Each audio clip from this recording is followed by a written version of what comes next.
Chinese government proposal about a global currency, and about the IMF regulations, the new IMF idea about the general agreements to borrow and having a faster ability to disperse to the emerging markets. On the first question, I haven't read the governor's proposal. He's a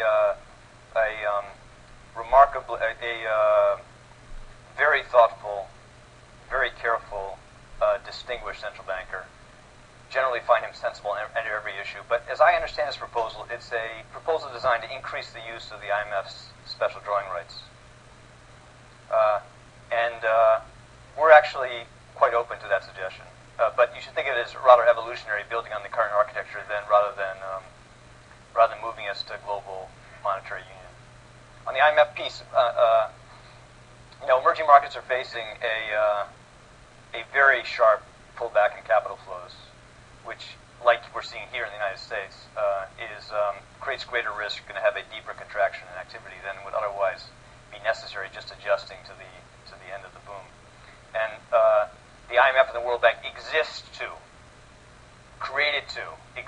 their principal rationale for existence is to be responsive to trying to attenuate those kind of pressures.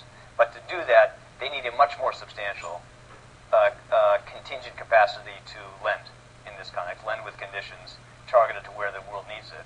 And what we proposed is that we put in place a very substantial $500 billion facility as a crisis facility for the IMF to rely on. And that, alongside with greater resources from the World Bank and the regional development banks, would provide a much stronger form of finance to help attenuate the pressures we're seeing outside the United States. And we want recovery here to be reinforced by recovery around the world.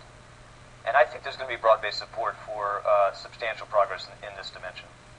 Let me just follow that up for 1 second. I haven't read the governor's essay either, but a slew of news reports interpreted his comments to suggest that the world needs a super reserve currency, and the dollar, on some gradual basis, ought to be replaced in favor of that.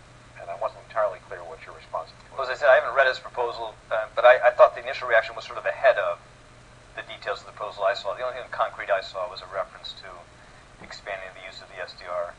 But I look forward to reading his thing. As I said, I have tremendous respect for him. He's a really thoughtful, pragmatic guy, and he's a great record of credibility in China as a whole. So anything he's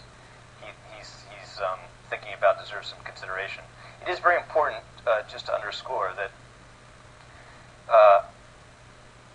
the future evolution of dollar's role in the system depends really primarily on how effective we are in the United States in getting not just recovery back on track, our financial system repaired, but we get our fiscal position back to the point where people will judge it as sustainable over time.